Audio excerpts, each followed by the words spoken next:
हाय दोस्तों, मेरा नाम है आदित्य और आप देख रहे हैं आदिस B talk, channel for startup and business news. तो चलिए शुरू करते हैं आज की पहली न्यूज़ के साथ। आज की सबसे पहली न्यूज़ आईटी जॉइन गूगल की तरफ से है। कंपनी के सारे एम्प्लॉयज़ अब 2021 तक घर से ही काम करने वाले हैं। इससे पहले कंपनी ने दिसंबर 2020 तक एम्प्लॉयज़ को वर्क फ्रॉम होम करने की फैसिलिटी दे दी थी, लेकिन अब इसे एक्सटेंड करके 2021 तक कर दिया गया है। बेसिकली गूगल ने यह decision world wide corona virus के स्प्रेड को बढ़ते हुए लिया है। गूगल के पेरेंट कंपनी अल्फ़ाबेट के सीईओ मिस्टर सुंदर पिचाई ने अपने सभी एम्प्लॉयज़ को ईमेल में कहा है कि एम्प्लॉयज़ 30 जून 2021 तक वर्क फ्रॉम होम कर सकते हैं। गूगल के लिए 2 लाख से भी ज़्यादा एम्प्लॉयज़ वर्ल्ड वाइड काम करते हैं।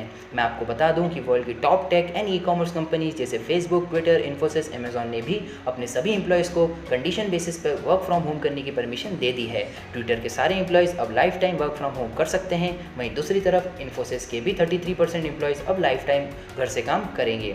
बढ़ते अपनी अगली न्यूज़ की ओर। दुनिया की जाने मानी फर्म फोर्ब्स ने फाइनेंशियल ईयर 2019 की वर्ल्ड की टॉप 100 मोस्ट वैल्यूएबल ब्रांड की लिस्ट ओपन कर दी है। इस लिस्ट में एप्पल को वर्ल्ड की मोस्ट वैल्यूएबल कंपनी बताया गया है, जिसका वैल्यूएशन 18 लाख करोड़ रुपीज़ है। एप्पल की वैल्यूएशन लास्ट ईयर से 17% बढ़ी है। फोर्ब्स की लिस्ट में Google 15 lakh crore rupees valuation के साथ वर्ल्ड की मोस्ट वैल्यूएबल ब्रांड में सेकेंड पोजीशन होल्ड करती है। गूगल की वैल्यूएशन में 24% इंक्रीमेंट हुआ है। वहीं माइक्रोसॉफ्ट 14 लाख करोड़ की वैल्यूएशन के साथ थर्ड मोस्ट वैल्यूएबल ब्रांड बना हुआ है। माइक्रोसॉफ्ट की वैल्यूएशन में 30% इंक्रीमेंट देखने को मिला है। फोकस करने वाली बात यह है कि इन सभी टॉप 100 मोस्ट वैल्यूएबल ब्रांड्स में 50 से भी ज़्यादा अमेरिकन कंपनीज इंक्लूडेड है। वहीं अगर बात करें वर्ल्ड की टॉप 5 ब्रांड्स की, तो Apple, Google, Microsoft, Amazon and Facebook ने अपनी पोजीशन होल्ड की है। फेसबुक की वैल्यूएशन लास्ट ईयर के कंपैरिजन में 21% कम हुई है। इसके बावजूद भी कंपनी ने वर्ल्ड की टॉप 5 ब्रांड्स में अपनी पोजीशन बनाई हुई है। इन सभी 100 ब्रांड्स में टॉप 20 कंपनीज टेक सेक्टर से हैं। वहीं सेकेंड पोजीशन पर 14 कंपनीज फाइनेंशियल सेक्टर से है। थर्ड पोजीशन पर ऑटो सेक्टर की 11 कंपनीज हैं एंड रिटेल की 8 कंपनीज इंक्लूडेड है।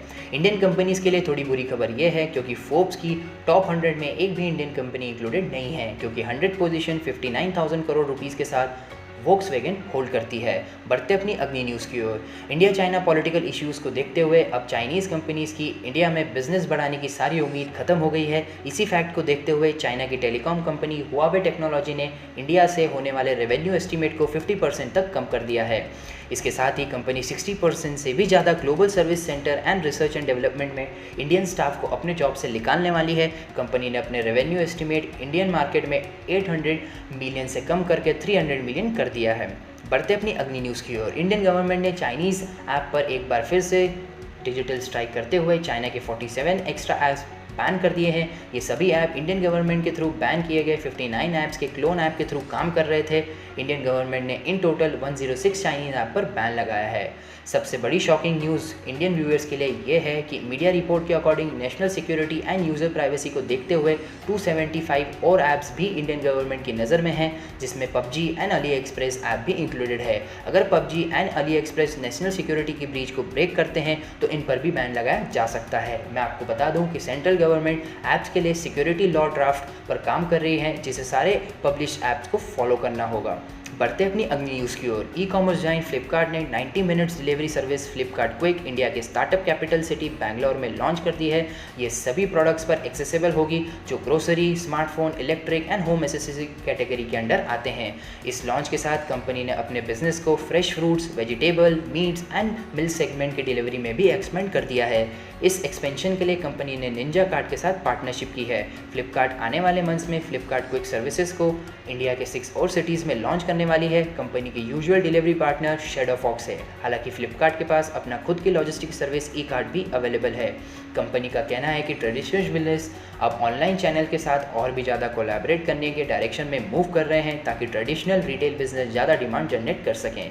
बढ़ते अपनी अगली न्यूज़ की ओर। इंडिया की most valuable company Reliance brand ने रोनी स्क्रूवेला ओन रिटेल ब्रांड जिम्बाब्वे में 15% स्टेक एक्वायर कर लिया है। हालांकि कंपनी जिम्बाब्वे रिटेल में 100% स्टेक के लिए 1200 करोड़ पे कर सकती है। मैं आपको बता दूं कि Reliance brand premium and luxury segment में जिमी चो, टेफिनी एंड मदर केयर जैसे ब्रांड इंडिया में ऑफर करती हैं। वहीं दूसरी तरफ जिम्बाब्वे प्रीमियम लेंजरी कैटेगरी में अपने प्रोडक्ट्स ऑफर करती है, जिसमें बीच वेयर, एक्टिव वेयर और दूसरे अपैरल प्रोडक्ट्स अवेलेबल है। कंपनी 800 पार्टनर्स अक्रॉस इंडिया के साथ काम करती है। जिम्बाब्वे फाइनेंशियल ईयर 2020 तक अपने रिटेल चेन को 35 से 60 स्टोर तक एक्सपैंड करने वाली है। With estimate revenue of 250 crore. बढ़ते हैं अपनी अगली न्यूज़ की ओर।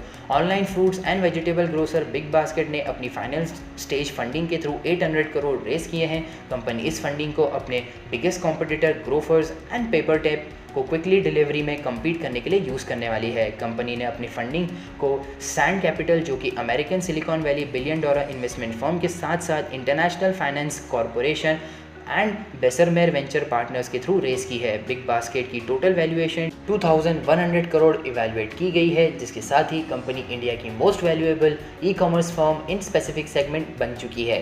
कंपनी फैशन रिटेलर जबोंग से पीछे है, जिसकी वैल्यूएशन $483 बिलियन एस्टिमेट की गई है। बिग बास्केट को पर डे 27,000 ऑर्डर्स मिलते हैं विद एन एवरेज पर order of 1500 rupees. Company year 2020 जनवरी से अब 28 सिटीज़ में अपनी सर्विस ऑफर कर रही है, जो पहले सिर्फ 9 सिटीज़ में अवेलेबल थी। बढ़ते अपनी अगली न्यूज़ की ओर। Online furniture and home decor firm Pepperfry ने गोल्डमैन सैक्स, Zodius technology and existing investor जैसे कि Bertelsmann India and north west venture partners के थ्रू $100 बिलियन रेस किए हैं। कंपनी इस फंडिंग को अपनी टायर 3 एंड टायर 4 सिटीज़ में logistics service, technology platform and marketing को और भी ज़्यादा स्ट्रॉन्ग करने में यूज़ करने वाली है। इसके साथ ही कंपनी इस फंडिंग के थ्रू और भी ज़्यादा एक्सपीरियंस सेंटर को सेटअप करने में यूज़ करेगी अक्रॉस 20 सिटीज़, जिसमें पुणे, गुड़गांव, कोची, कोलकाता, लखनऊ एंड चंडीगढ़ जैसी सिटीज़ इंक्लूडेड है। मैं आपको बता दूं कि पेपरफ्राई की स्टार्टिंग 2012 में ईबे इंडिया के country manager and eBay Motors head Ashish Shah ने की थी। Company furniture, home decor, kitchen furnishing, lightning and bath accessories के प्रोडक्ट कंज्यूमर को ऑफर करती है। बढ़ते अपनी अगली न्यूज़ की ओर। विप्रो ने अपना नया आर्टिफिशियल इंटेलिजेंस टूल एथिका अपने क्लाइंट्स को ऑफर करने के लिए रेडी कर लिया है। विप्रो का एथिका आर्टिफिशियल इंटेलिजेंस विप्रो के होलमेस के अंडर डेवलप किया गया है। एथिका का full form explainability, transparency, human first, interpretability, common sense and auditability है। विप्रो का ये टूल कंपनीज को कंज्यूमर फेसिंग सॉल्यूशन को ट्रांसपेरेंट एंड एथिकल के साथ साथ अनबायस्ड वे में डील करने में हेल्प करेगा। बैंकिंग सेक्टर में विप्रो के एथिका अनबायस्ड लोन की प्रोसेसिंग में हेल्प करने के साथ साथ परचेज, पेमेंट हिस्ट्री जैसे फैक्टर्स में भी हेल्प प्रोवाइड करेगा। एथिका का यूज़ पेमेंट रिलेटेड ट्रांजैक्शन में भी किया जा सकता है। कंपनी ने कहा है कि artificial intelligence tool trust build करने में मदद करते हैं among employees, customers and leaders. बढ़ते अपनी अगली न्यूज़ की ओर। ऑनलाइन ग्रोसरी प्रोवाइडर ग्रोफर्स ने अपने IPO लाने की प्लानिंग को एक्सटेंड कर दिया है बिकॉज रेवेन्यू लॉस ड्यूरिंग कोविड-19। हालांकि कंपनी के CEO अलीवेंदर ने कहा है कि कंपनी जनवरी से ऑपरेशनल प्रॉफिट जनरेट कर रही है and at the end of 2020 company positive cash flow भी जनरेट करने लग जाएगी। कंपनी का 1920 फाइनेंशियल ईयर में रेवेन्यू 2500 करोड़ रहा था एंड ग्रोफर्स की एस्टिमेटेड वैल्यूएशन 6000 करोड़ इवैल्यूएट की गई है। कंपनी ने last month 4.4 crore item ship किए हैं विद 99.7% एक्यूरेसी। इसके साथ ही कंपनी ने इंडिया के 42 लाख हाउस होल्ड तक अपने प्रोडक्ट्स को डिलीवर किया है। कंपनी सप्लाई चेन को और भी ज़्यादा स्ट्रॉन्ग करने के लिए 2000 एम्प्लॉयज़ को हायर कर चुकी है एंड आने वाले टाइम में कंपनी 3000 और एम्प्लॉयज़ को हायर करेगी। इसके साथ ही आज की आखिरी न्यूज़ ई कंसल्टेशन पर है। हेल्थ केयर पोर्टल प्रैक्टो ने कहा है कि physical patient visit in doctors clinic 80% कम हुआ है एंड वीडियो कंसल्टेशन की डिमांड 500% बढ़ी है। Chief medical strategy officer of Practo Alexandra Kuruvilla ने कहा है कि प्रेजेंट टाइम में 5 करोड़ से भी ज़्यादा लोग इंडिया में हेल्थ केयर को ऑनलाइन एक्सेस कर रहे हैं। TPG ने अपने स्टैट्स में कहा है कि मार्च से जून मंथ के बीच में 10,000 से भी ज़्यादा कंसल्टेशन कंपनी दे चुकी है। डॉक प्लस कंपनी जो हॉस्पिटल में टेक प्लेटफॉर्म जैसे वीडियो कंसल्टेशन टेक्नोलॉजी प्रोवाइड करती है ने कहा है कि कंपनी ने पेंडेमिक के पहले 10 to 15 हॉस्पिटल में इस टेक्नोलॉजी को अडेप्ट करने के लिए सर्विस प्रोवाइड की थी, लेकिन अब 50 हॉस्पिटल्स इस सर्विस को अडेप्ट कर चुके हैं। बात करें डेली ऑनलाइन कंसल्टेशन की तो ये फिगर अब 400 तक पहुँच चुका है, स्पेशली इंडिया में। इसी की तरह आगे भी मैं आपके लिए स्टार्टअप एंड बिजनेस न्यूज़ लाते रहूँगा। तब तक के लिए keep learning, keep growing. This side Aditya Soni signing off. Bye bye.